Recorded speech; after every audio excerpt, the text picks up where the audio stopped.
We're good. Already filming? Yes. All right, hello, Spanish class. I'm Miss Mara, I'm the art teacher here. We have Miss Jenny Carter from Asheville Middle School, she's a math teacher. And we have Miss Laura Miller, our Spanish teacher. We're gonna be talking to you about this painting right here. Some of you may have seen it before. It is super important. It's Guernica by Pablo Picasso. And what we're gonna do is we're each gonna use our subject area that we know about, and we're gonna bring a little of that to you using a format and how we need to talk about art. So if you ever go to a museum or you want to sound super smart about art, you use this method. And it's so easy. It looks kind of complicated, but it's not. We're going to walk you through it. My part is going to be describe. So I'm going to we're going to work on describing this. But when we describe it, don't think about trying to get into the deep, dark meaning of it or why you think it was painted. Just tell me what you see when we get to this part, okay? It's kind of like, if this was in a museum, and you're on the phone with your best friend, and you're like, I've seen the most amazing painting of all time. And they're like, well, describe it to me. Maybe you don't have a phone, you can't put a camera on your phone, so you're just gonna have to use your words to describe what you see. All right, you're not trying to break it down or get into like different elements of it or what its meaning is. And so that's what my part is going to be. And so I'm gonna ask you to come up here to the board. And so let's say, I see a horse. I want you to actually write on here, horse, like that. And then I'm going to pass the analyze off to Miss Carden, and she's going to talk to you about connection with math. Because believe it or not, this painting has some connections with math. And if you want to understand art, you really, really, really need to look at it whole picture. And a lot of times that involves more subjects than just art. So this one's got it all. We're going to move on to math, and she's going to tell you what she needs you to do. And then Ms. Miller is going to talk about interpret, like what does this mean? Looking at the history and the culture, because it does have a lot of meaning behind it. And so she's going to ask you want them to write on the board too? So. But the fun part, and where your opinion counts, is the last part, and that's judge it. We're going to all do that together. You're going to decide at the end of this, do you like it? Is it good or is it bad? And this is what I love about teaching art. There is not one correct answer. Either you can all like it, you can all not like it, two of you can like it, the rest not. You can have your own opinion about it, as long as you have an opinion.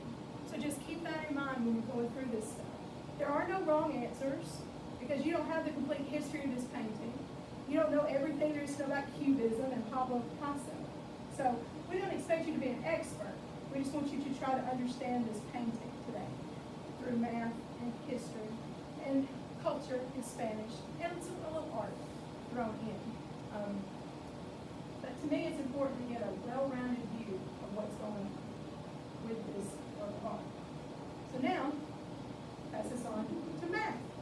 Okay, so the second step in our method here is to analyze it and look at what elements are used. Cubism uses a lot, even it's almost there in its name, cubism, the root of the cube. So it uses a lot of interlocking shapes and geometric planes. So what I'm going to want you to do is to see what kind of geometric figures you can find in this shape. And I'm going to want you to come and actually outline those and show me what geometric figures you see in this concept right here. And then we're going to interpret it. What does it mean? Okay. I'm going to end up having y'all come up to the board and write some things as well, because I want you to look at some of the symbols in here and interpret what they mean. But in order to do that, you need to know the story behind the painting. Because there's a big story, a very important story behind the painting. And once you know it, it's a little bit easier to look at some of these things and say, oh, okay, I see it. I got that. The story behind this is a little town in Guernica. Okay, the painting is named Guernica. 1936, Civil War broke out in Spain. Okay, between General Francisco Franco and who was a fascist who was fighting against the Republicans. Different Republicans than what we have here. Okay. Anyway, a year after the war started, he bombed, basically, or had this town bombed. Okay.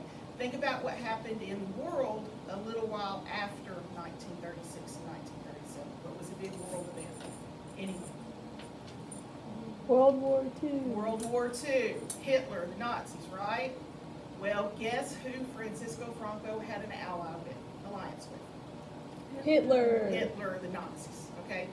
Well, Hitler had a airplane squadron who needed some bombing practice. Literally, they wanted bombing practice. And so Francisco Franco had them come in and use this town, Guernica, to practice their bombing on. You know, during World War II, there's a lot of, you hear a lot about, especially in Europe and London, a lot of aerial bombing where, just any time of the day, you can have airplanes coming over and bombing, and people had to get into bomb shelters, and air raids were constant. It started here.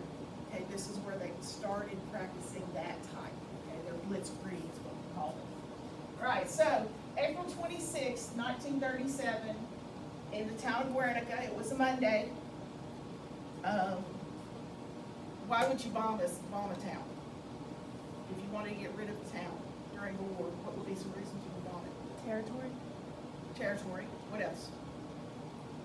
You want to take it over. And that's a good point, because Guernica was in a place that was popular with Republicans. They were not on, the people that lived there were not on Francisco Franco's side. Okay.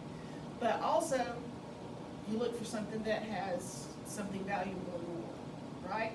Well, outside of Guernica, there was a munitions factory outside of Guernica, okay, not in the town itself. And the men who were of fighting age were off fighting the war, they weren't there. Okay, so on this Monday, April 26th, is when all of this begins. All right, and as we get into it more, we will talk about what the imagery has to say. Then we have some cool things for y'all to do. They're set up right for Picasso. We found an interactive Yes. 3D model, so you can actually see what it would look like if you take this flat thing and actually if it was a living thing taking up the third dimension. So we have that you'll get to look at. Plus, Ms. Miller found the site, it's so cool. We're talking about Picasso Head. Picasso Head. Picasso Head is awesome. It's, well, you messed with it more than I did. Yeah, I so did you one talk at about lunch it. the other day. It's a simple program, and you get to actually make your own Picasso head. In the Cubist style. Yeah, it's super fun. It is, it's fun. But we've got some cool video that takes the imagery in this and puts it in a 3D style. And that's gonna help us when we talk about what the imagery means, makes it easier to see.